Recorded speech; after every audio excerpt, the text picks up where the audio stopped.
I've heard that on one occasion the Blessed One was staying near Savatthi, at Jeta's Grove, Anathapindika's monastery. Probably the most famous one, where the Buddha spent the largest number of rainy season retreats, offered by Anathapindika by buying the property from Prince Jeta with a contract where he had to cover the whole property with money. That was a cost, and he did that. It was helpful that Anathapindika was a billionaire banker. It would be hard buying a property by covering it with money. And the person he bought it from is Prince Jeta, one of the sons of King Pasenadi. And this is how it got that name, Jeta's Grove, Anathapindika's monastery, and these two people involved. In the end, the first cartload of money couldn't cover the whole property. And then when Anathapindika ordered his servants to bring a second cartload, the prince realized that there's something very unusual going on, something very special. And then he insisted that the last spot there shouldn't be covered, but that he would give that as his own act of generosity. The Buddha ended up staying there more than anywhere else. It's also not that far from his the home, Kapilavatthu and the Sakyans, but it was one of the biggest cities in India, whereas his own hometown would be a much smaller town. And on that occasion, the Blessed One was instructing, urging, rousing and encouraging the monks with Dhamma talk concerned with Nibbana. The monks, receptive, attentive, focusing their entire awareness, lending ear, listened to the Dhamma. Then, on realizing the significance of that, the Blessed One on that occasion exclaimed. So you can already see that the Buddha had a different standard of deciding what is truly significant. Often people think more about the big miracles, the so-called twin miracles, or psychic powers. But that is not necessarily what the Buddha considers extraordinary and special. So what is so special here? I just read out the little story which was so special that the Buddha made an inspired exclamation. Could you notice what was special? Now Yes. I would even say the first thing is now that the Buddha actually specially talks, a Dhamma talk concerned with Nibbana, because it's not necessarily easily accessible, sometimes even for monks, and often people may not find it so inspiring, they can't quite imagine what is that. So often you find the Buddha talking much more about what we have to do to realize Nibbana than talking about Nibbana. And as Nibbana is completely beyond concepts, words can't be fully explained, so to speak. The Buddha can only give pointers, similes to inspire us that Nibbana is something desirable, worthwhile to attain.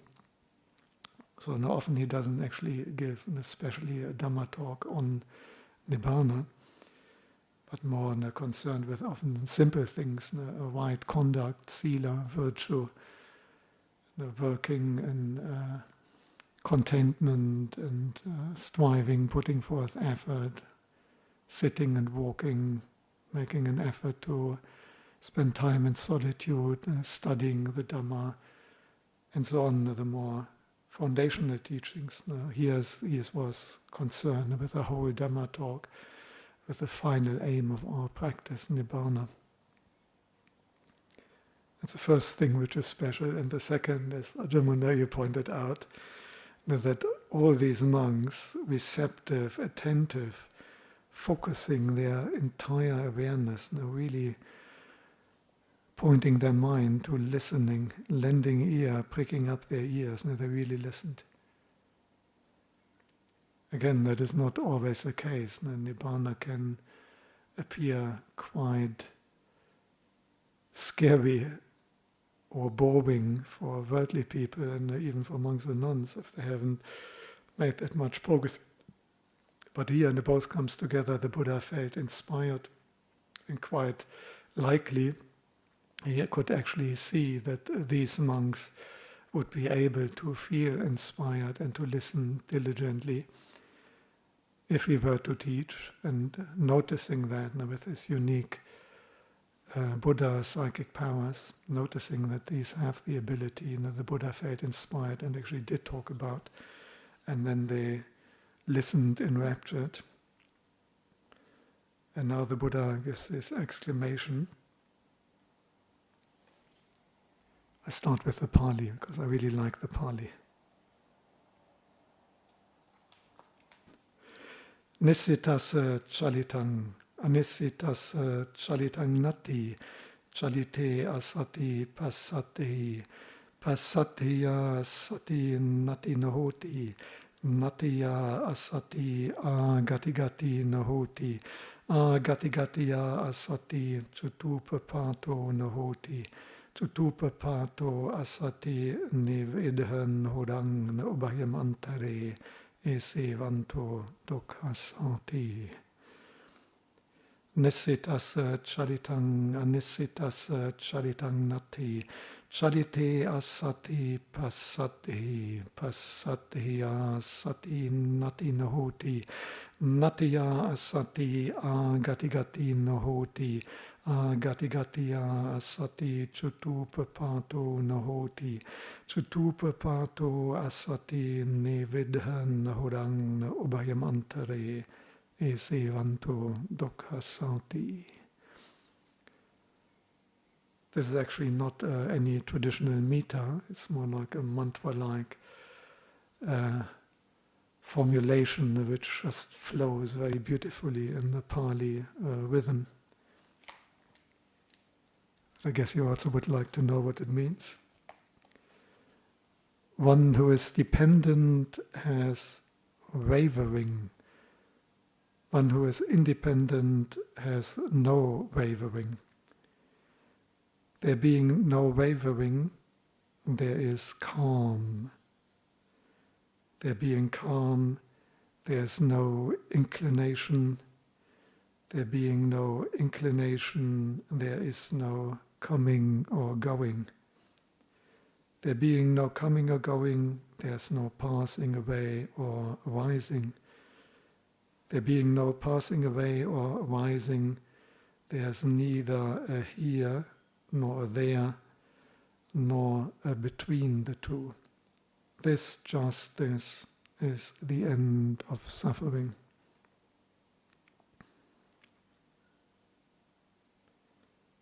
One who is dependent, nissitassa.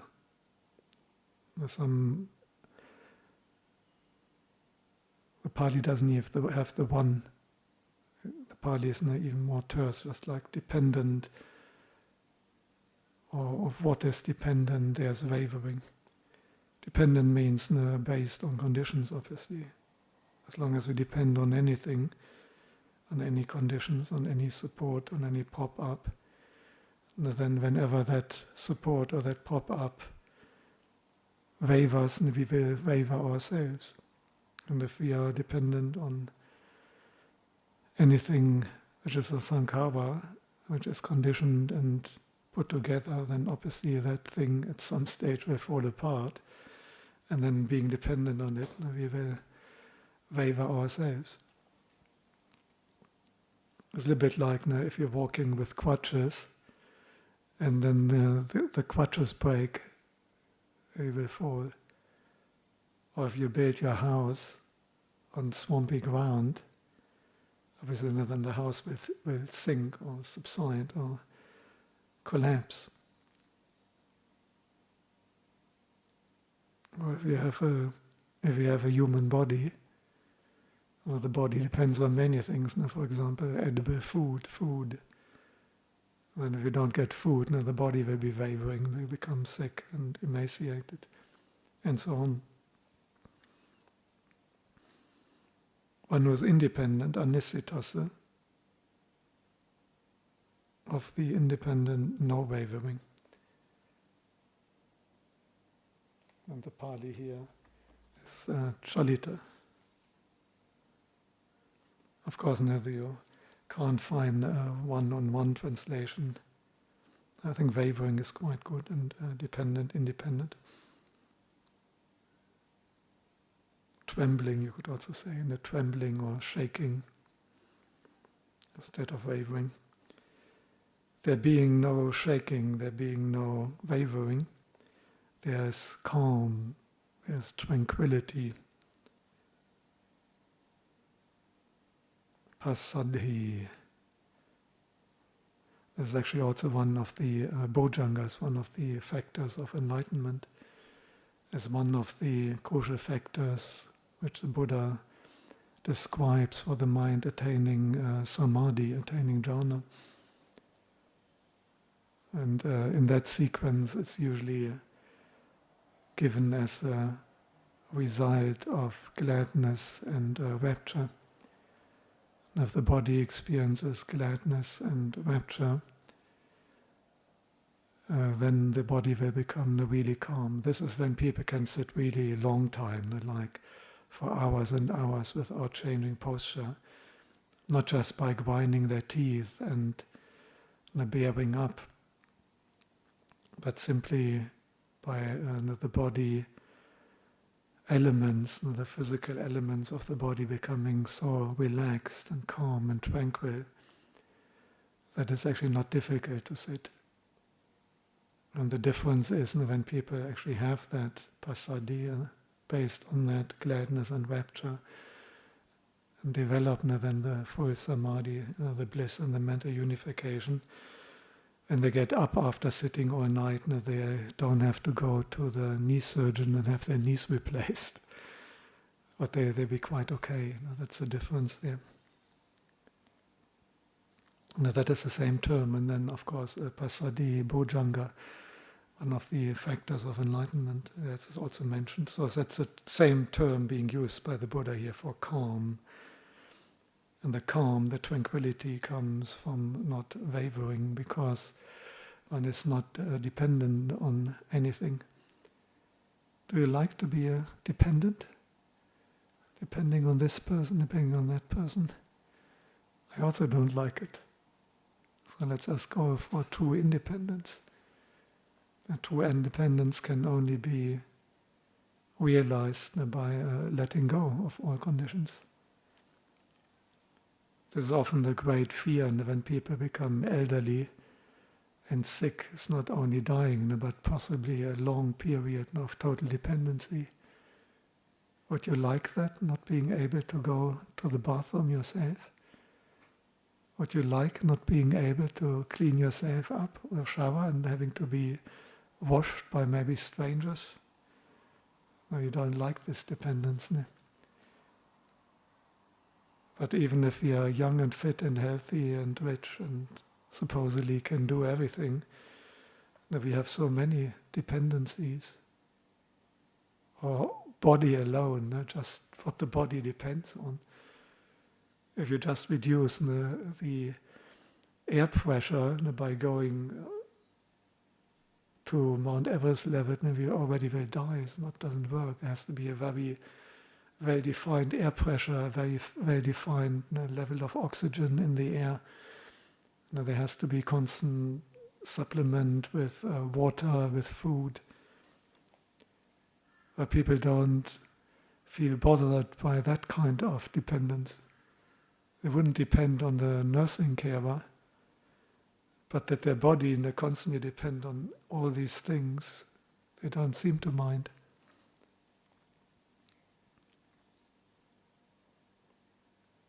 And then our happiness mentally, for most people, their happiness depends on what?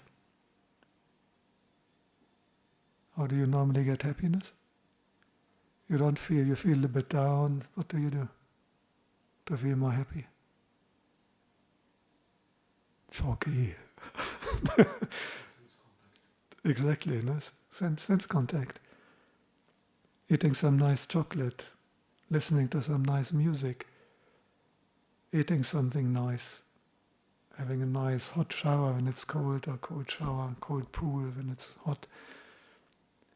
Now this is usually where our happiness depends on, by getting the pleasant feelings from sense impressions. And then you may stop eating chocolate because it causes you hay fever, and then lacking the endorphins and the stimulants in the chocolate, and you feel a bit down. And then you notice a dependency, and then there's wavering. Notice a wavering in the heart. There's no more tranquility. All the things you get a kick out is what you're dependent on to get the kick.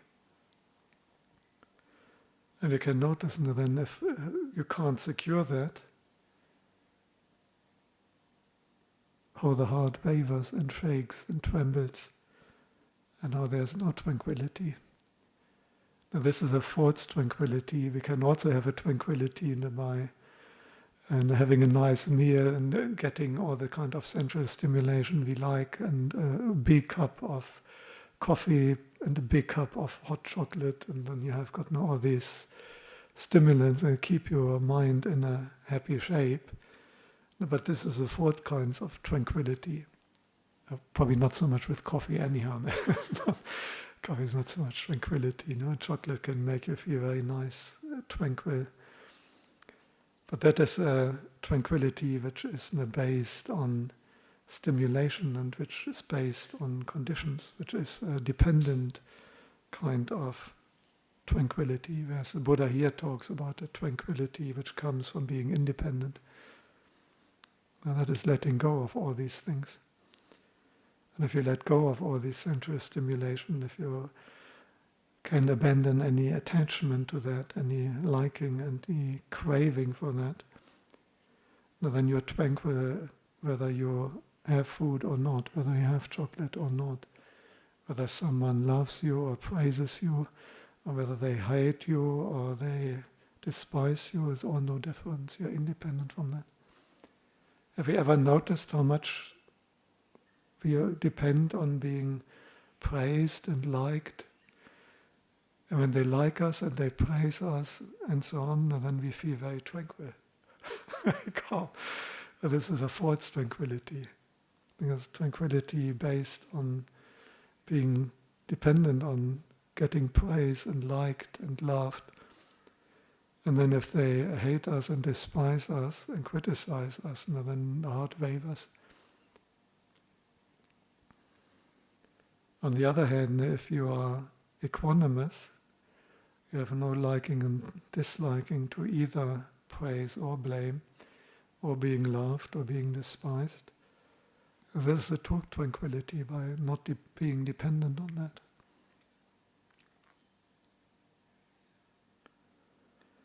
There being calm, there's no yearning. That is actually Ajahn Dhammasiha's translation, no yearning. I prefer inclination. Already the reading is uncertain. You find the reading pasatya sati nati nohoti or rati nohoti.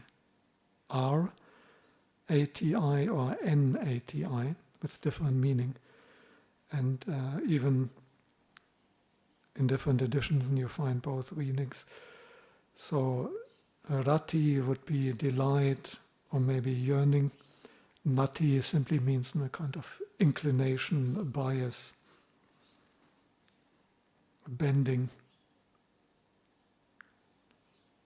In any case, they're both still very close, because the moment we have delight and yearning, then we are inclining and bending into that direction. That sutta is actually also mentioned in two other places, in Majjhima Nikaya and in Samyutta Nikaya, where the reading normally then is nati with N. So I prefer the nati reading, inclination. There being no inclination, there is no coming or going. Gati gati nati. I like that one. Gati gati nati. Gacchati is coming, gacchati is going in Pali. Gati is noun, the coming. And gati is going. Gati is also the term for the different kinds of rebirth. Everyone goes in the next life. So that is obviously one meaning here. If the calm is so much that the mind, the tranquility, a completely tranquil mind doesn't yearn or incline to anything. Usually we incline towards being praised. We incline away from criticism. We incline and yearn for pleasant feeling, and we bend away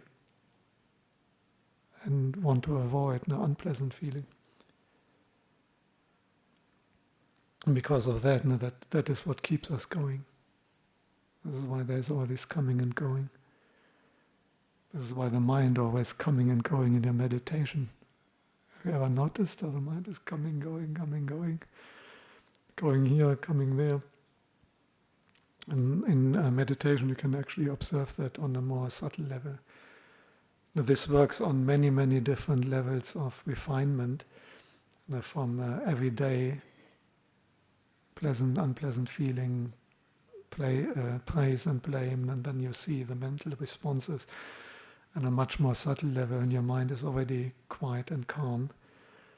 And then you can see now how the tranquility gets disturbed by some of the things you're dependent on. Remember your job, your kids, your schoolwork, whatever you have there, things you're dependent on. And then the inclination, because the tranquility is disturbed, and then the mind goes there. There's the very same thing which you can observe when you try to stay with the breath in your meditation, and your mind goes here and there. Now, this is the same thing which is driving you to the next rebirth. And this is why it's also not so easy to just read the Tibetan Book of the Dead and follow all the instructions that you get to a good rebirth. This is not so much following the instructions, but are you able to do that? And if you sit in a quiet place and meditate, obviously you're in much better shape than you tend to be when you're dying. This involves lots of pain, lots of confusion, very overwhelming, the mind out of the body and so on. So it's very important to train the mind. What is all this coming and going there? Why can't the mind just stay in that tranquility, independent? So what are you dependent on? This is where your mind constantly inclines to. But of course, this also refers to the whole rebirth process. And if there's true tranquility, that is the highest tranquility the Buddha talks about, the tranquility of an arahant, of someone who has realized Nibbana, no defilements. Of course, there's also the defilements which cause inclination and destroy our calm. There's the defilements which cause us to constantly put ourselves in dependence from stimulation and so on.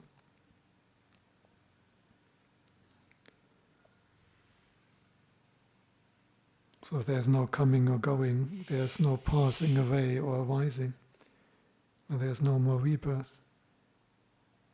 Mind doesn't connect anymore because it's no longer driven by craving.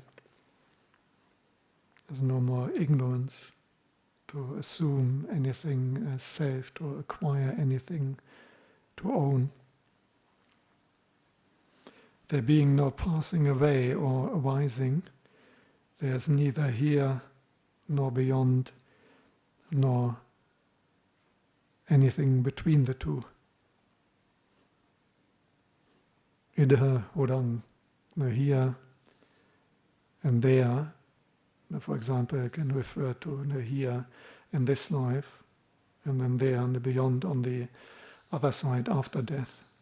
So you're neither here in this life, in this rebirth, nor are you in another rebirth, nor are you anywhere in between.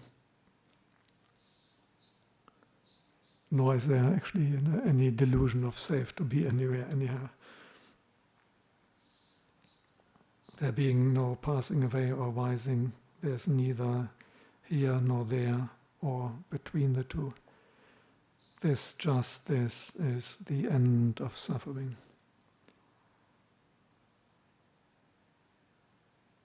Ajahn Dhammasiha, as I'm using his book, I should, for fairness' sake, saying that he translates suffering as stress. This is the end of stress. With all my admiration for Ajahn Dhammasiha, I still prefer suffering for dukkha. He makes an argument that he means more stress in the sense, engineers talk about stress as a certain stress on materials when you build a bridge. And this is actually etymologically quite close to how the Pali term dukkha arrives or derives. Even so, I personally think suffering is more relatable and sounds more profound, and stress sounds a bit too superficial for me. It's good that you know there's different ways how one could translate dukkha.